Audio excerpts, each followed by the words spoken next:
Kita beralih ke berita lainnya, Tribuners 122 guru di Maluku Tenggara ikut BIMTEK Pelayanan Prima diingatkan pentingnya etos kerja.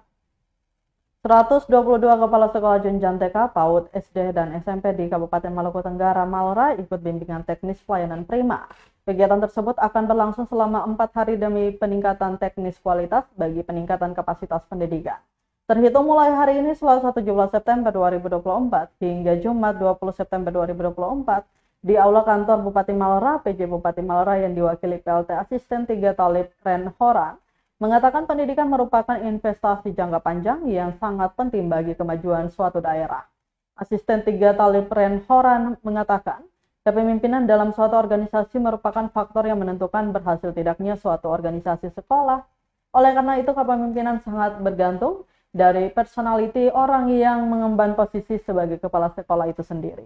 Bahkan berpengaruh lanjutnya terhadap produktivitas pendidik dan peserta didik sekolah di era revolusi industri 4.0 ini.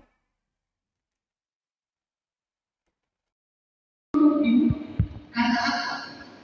Yang di depan yang mau akan lebih cepat. Katanya kita mau bilang atau guru katanya bisa seperti air mengalir dari atas ke bawah. Download Tribun X sekarang, menghadirkan lokal menjadi Indonesia.